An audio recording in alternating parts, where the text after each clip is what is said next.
जय जय श्री राधे, जय जय श्री राधे, जय जय श्री राधे। भक्ति भक्ति भगवंत गुरु चतुर्नाम वपुए, इनके पदवंदन की नाशे बेग्नि। नमो नमो जय श्री वृंदावन रसिवर चति घनि घोरी। नमो नमो जय कुंज मेलिनी, नमो नमो जामनी शुकोरी। नमो नमो जय कुंज बिहारी, नमो नमो प्रीतम चित चोरी। नमो नमो जय श्री हरिदासी, नमो नमो इन्हीं की जोरी। आज के सत्संग में अंतर्निष्ठ राजा और गुरुनिष्ठ भक्त का चरित्र वर्णन करेंगे। नाभाजी कहते हैं, अंतर्निष्ठ नृपाल एक परम धर्म ना हिंदू जी। हर सुमरन हर ध्यान आन काहू न जनावे। अलग न एह विद विद रहे अंगना मरम न पावे। निद्रावसो भूप बदंते नाम उचार्यो। रानी पद पर रीज बहुत वसुता परिवार्यो। ऋषिराज सोच कहो नारी सो आज भक्ति मेरी कुजी। अंतर्निष्ठ नृपाल एक धर्म एक परम धर्म ना हिंदू जी। एक राजा अंतर्निष्ठ मतलब गुप्त भक्त था। उसने हरि भक्ति की ध्वजा नहीं फहराई, अर्थात अपने को प्रकट नहीं किया। बाह्य चिन्ह कंठी तिलक आदि को धारण नहीं करता था। भगवान का स्मरण और ध्यान निरंतर करता, पर किसी को जनाता नहीं था। कोई भी नहीं जानता था कि राजा भक्त है। वह अपनी पत्नी, परिवार या कर्मचारियों से अलग नहीं रहता था, किंतु नाम जप ध्यान आदि इस प्रकार करता था कि उसकी स्त्री भी नहीं जान पाती थी।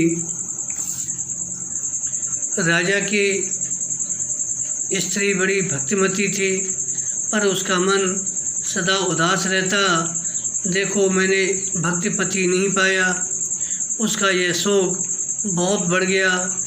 रानी अपने पति की भक्ति के भेद को नहीं जानती थी। रानी को यह भ्रम था कि राजा अभक्त है, अतः वह बहुत चिंतित रहती, क्योंकि भक्त नरक का निवास सहर्ष स्वीकार कर लेता है। सभी दुख भोगने को सदा तैयार रहता है, परंतु अभक्त का तो वह संग करने की कौन कहे, मुख भी नहीं देखना चाहता। रानी राजा को विमुख समझती थी, अतः मृतकवत मानती थी। एक दिन रात में राजा को स्वप्न में विरह वेदना का अनुभव हुआ और आर्त स्वर से हा बिहारी, हा बिहारी, हा बिहारी ऐसा नाम मुख से निकला। तब रानी ने राजा के प्रभाव को पहचाना और मन में कहा, अरे ये तो भगवत भक्त हैं। आज राजा के मुख से भगवान नाम सुनी तो उन्हें ऐसा लगा मानो राजा ने नया जन्म पाया हो। राजा के मुख से भगवान का नाम सुनते ही रानी प्रेम सागर में डूब गई।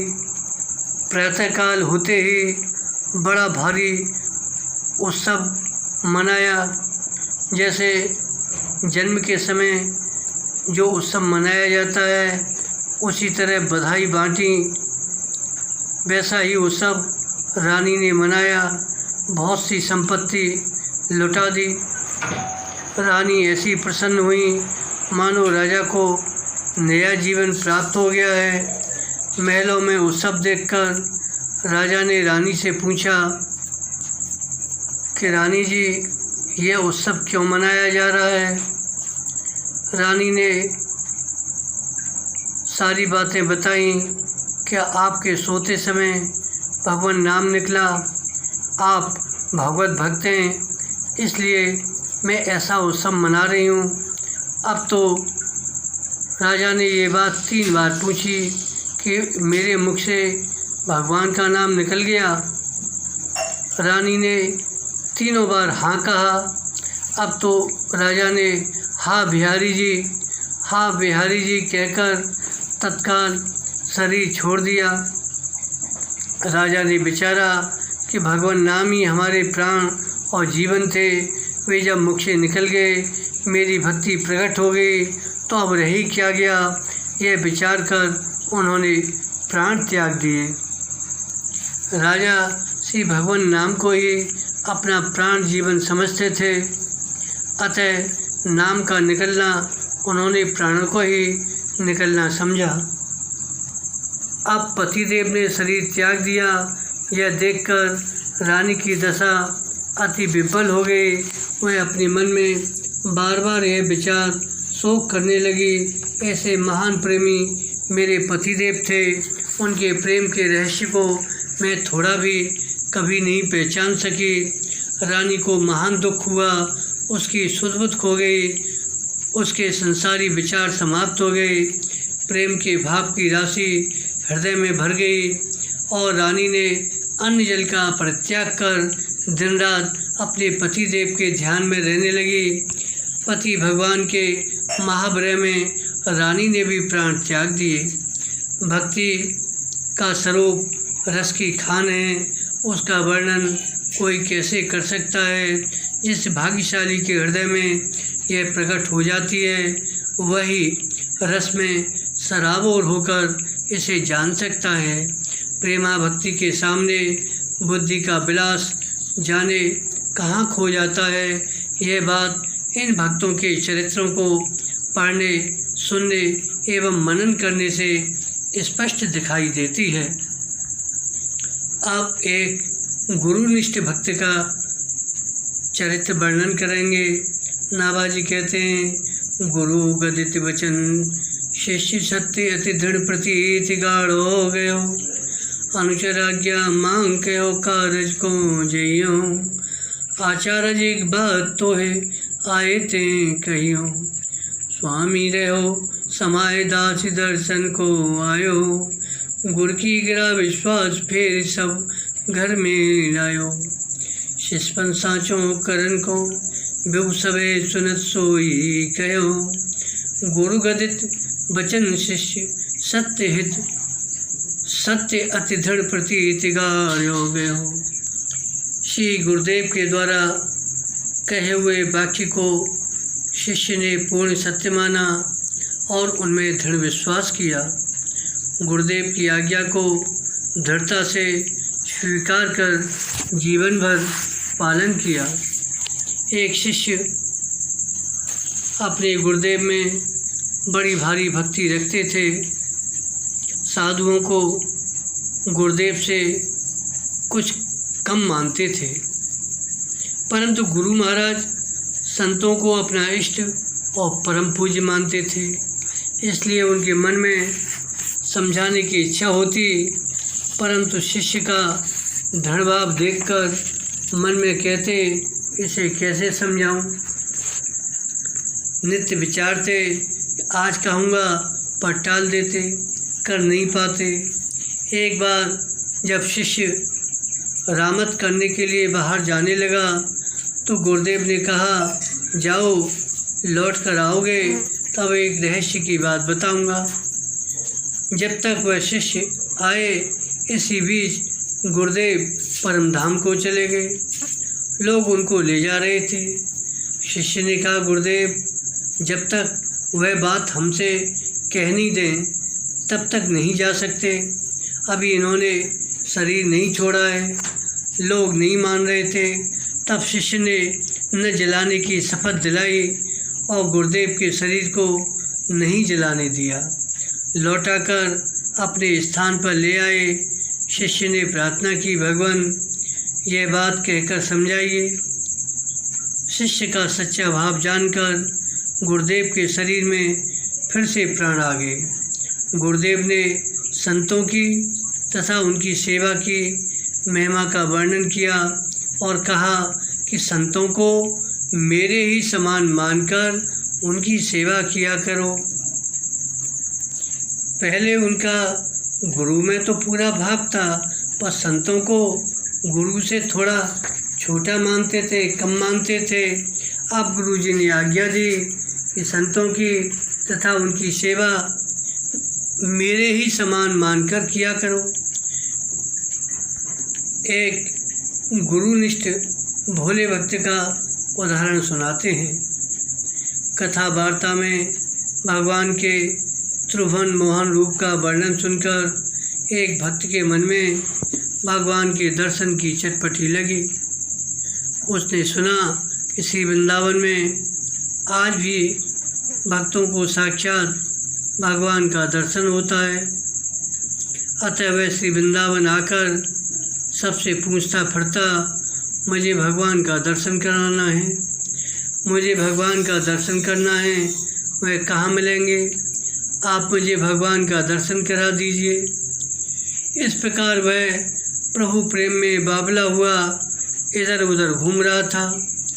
एक ठग ने देखा कि इसके पास कीमती वस्त्र आदि हैं, बड़े घर का जान पड़ता है, भगवान के दर्शन के लिए जिस किसी से पूछ रहा है अतः भोला जान पड़ता है, अतः इसे ठगने में मुझे कोई कठिनाई नहीं होगी। बस वह जो ही किसी मंदिर से बाहर निकला त्यों ही ठग ने उससे कहा, तुम मेरे साथ चलो, मैं तुम्हें अभी हाल भगवान का दर्शन करा देता हूँ। वह भक्त बड़ा ही प्रसन्न हुआ और बिना कुछ सोचे विचारे उसके साथ चल दिया। ठग उसे यमुना जी के किनारे पर लेवा लाया। बोला, पहले वस्त्र उतार कर स्नान करो, फिर एक लंगोटी लगाकर बैठ जाओ, फिर मैं जैसा ध्यान बताऊं वैसा ही आंख बंद करके भगवान का ध्यान करो, और जब तक मैं कहूँ नहीं तब तक आंख नहीं खोलना। ठग के निर्देशानुसार वह भक्त आंख बंद करके ध्यान करने लगा। इधर वह धूर्त उसके वस्त्र धन आदि को लेकर भाग गया। उस भोले भक्त को ध्यान करते कई दिन रात बीत गए। चूँकि वह उस भक्त से कह गया था, जब तक मैं न कहूँ तब तक आँख मत खोलना। अब तो करुणा वर्णालय प्रभु की करुणा उमड़ी। प्रभु ने श्री नारद जी से कहा, देवर से देखिए हमारे भक्त कैसे भोले होते हैं कि एक ठग की बात पर भी विश्वास कर लेते हैं। वस्तु तस्तु विश्वास ही तो भक्ति का प्राण है। इस तरह ठग के कहने से कई दिन से यह भक्त बिना कुछ खाए पिए मेरे चिंतन में मग्न है, अब इसको चलकर दर्शन देना चाहिए। यह कहकर भगवान नारद जी के साथ वहाँ आए। वह तो आंख बंद किए बैठा था। नारद जी ने कहा, भक्ति जी भगवान आए हैं, आँख खोल कर दर्शन कर लो। भक्ति ने पूछा, आप कौन हैं? वे बोले, हम नारद हैं। भक्ति ने कहा, हमारे श्री गुरुदेव जी कहाँ हैं? नारद बोले, अरे वे तेरे गुरु नहीं थे, वह तो धूर्त था, तुम्हें बहका कर तुम्हारे वस्त्र आदि लेकर चंपत हो गया। भक्त महाराज, आप मेरे श्री गुरुदेव को ऐसा मत कहो, उन्हीं की कृपा से तो आप लोग दर्शन देने यहाँ पधारे हैं, परंतु जब तक वे नहीं कहेंगे तब तक मैं आँख नहीं खोल सकता। अब तो उस भक्त की दृढ़ निष्ठा देखकर भगवान ने श्री नारद जी से कहा, उस ठग को खोज कर लाओ। नारद जी खोजने चले तो वह कहीं इसी प्रकार से धूर्तता करता हुआ मिल गया। नारद जी ने कहा, भैया तू चल, जिसको दर्शन की विधि बताकर जमुना जी के किनारे पर बैठा आया है, उसको दर्शन देने भगवान आए हैं, परंतु तुम्हारे बिना कहे हुए आँख नहीं खोल रहा है। ठग आया और बोला, अब मैं कह रहा हूँ तुम आँख खोलकर भगवान का दर्शन करो। उसने स्वर पहचान कर जान लिया, यही मेरे गुरुदेव हैं। अतः नेत्र खोला तो देखा गुरु गोविंद दो खड़े। विचार में पड़ गया, अब पहले किसके चरण पकड़ूं। फिर सोचा, भले हरि व गुरु की जिन गोविंद दियो बताए। अतः उसने पहले अपने गुरु जी को प्रणाम किया, फिर भगवान को प्रणाम किया। ऐसी गुरुनिष्ठा का ये उदाहरण है। एक और उदाहरण सुनाते हैं राजकुमारी का।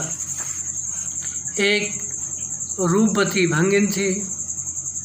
उसने प्रण किया कि जो मेरे हाथ से 5 जूती रोज़ मार खाएगा उसी से अपना ब्याह करूँगी। एक भंगी ने उसके इस प्रस्ताव को स्वीकार करके ब्याह तो कर लिया, परंतु नित्य प्रति की बात थी, कहाँ तक सहता।